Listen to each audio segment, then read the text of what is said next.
ವೀಕ್ಷಕರೇ, ನೀವು ನೋಡ್ತಾ ಇದ್ದೀರಾ ನ್ಯಾಷನಲ್ ಎಕ್ಸ್‌ಪ್ರೆಸ್. ವೀಕ್ಷಕರೇ, ಇವತ್ತು ನಾವು ಹಜ್ ಭವನದಲ್ಲಿ ಇದ್ದೀವಿ. ಇಲ್ಲಿ ನೀವು ನೋಡಬಹುದು, ಆಗ್ಲೇ ಮೇ 4ಗೆ ಫಸ್ಟ್ ಫ್ಲೈಟ್ ಹೋಗಿತ್ತು. ಮೇ 4ಇಂದ ಇವತ್ತು ಮೇ 12 ಇದೆ.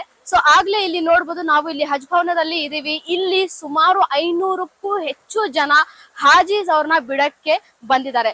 ವೀಕ್ಷಕರೇ, ಇದೇ ತರ ನೀವು ನೋಡಬಹುದು, ಇಲ್ಲಿ ಚೇರ್ಮನ್ ಅವರು ಜುಲ್ಫಿಕಾರ್ ಅಹಮದ್ ಅವರು ತುಂಬಾ ಚೆನ್ನಾಗಿ ಅವ್ರ ರೆಸ್ಪಾನ್ಸಿಬಿಲಿಟಿ ನಿಭಾಯಿಸ್ತಾ ಇದ್ದಾರೆ. ವೀಕ್ಷಕರೇ, 4th ಮೇಗೆ ಇನಾಗ್ರೇಷನ್ ಆಯ್ತು. ಹಾಗೂ ಇದೇ ತರ ಇಲ್ಲಿ ಆಲ್ಮೋಸ್ಟ್ ನೀವು ನೋಡಬಹುದು, ನಮ್ದು ಲಾಸ್ಟ್ ನ್ಯೂಸ್ ಅಲ್ಲಿ UT ಖಾದರ್ ಅವರು ಇಲ್ಲಿ ಬಂದಿದ್ರು. ಮೇ ತಿಂಗಳಿನಲ್ಲಿನೇ ಏನಕ್ಕೆ ಹಜ್ಗೆ ಹೋಗ್ಬೇಕಂದ್ರೆ, ಮೇ ತಿಂಗಳಿನಲ್ಲಿ ಹಜ್ ಹೋಗಿದ್ರೆ ತುಂಬಾ ಪವಿತ್ರವಾದ ತಿಂಗಳು ಅಂತ ಹೇಳ್ತಾರೆ.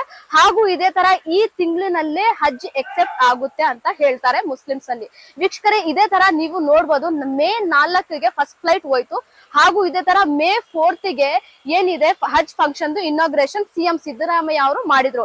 ಇದೇ ತರ ಈ ಕಾರ್ಯಕ್ರಮದಲ್ಲಿ ಎಲ್ರು ಕಾಂಗ್ರೆಸ್ ಲೀಡರ್ ಆಗ್ಲಿ ಅಥವಾ ದೊಡ್ಡ ಮುಸ್ಲಿಂ ಸ್ಕಾಲರ್ಸ್ ಎಲ್ಲ ಆಗ್ಲಿ, ಅವರೆಲ್ಲ ಇದರಲ್ಲಿ ಈ ಕಾರ್ಯಕ್ರಮದಲ್ಲಿ ಆಗಮಿಸಿದ್ರು. ವೀಕ್ಷಕರೇ, ಅದೇ ತರ ನೀವು ನೋಡ್ಬೋದು, ಮೇ 4th ಇಂದ ಕಂಟಿನ್ಯೂಸ್ ಫ್ಲೈಟ್ಸ್ ಇಲ್ಲಿ ಹಜ್ ಭವನದಿಂದ ಹೋಗ್ತಾ ಇದೆ. ಇದೇ ತರ ಇವತ್ತು ಮೇ 12 ಇದೆ.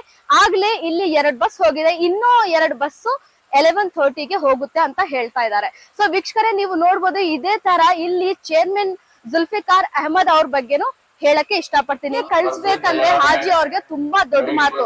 ಇಲ್ಲಿ ಸುಮಾರು ಒಂದು ದಿನದಲ್ಲಿ 1000ಕ್ಕೂ ಹೆಚ್ಚು ಜನನ ಇವರು ಹಜ್ಗೆ ಕಳಿಸ್ತಾ ಇದ್ದಾರೆ.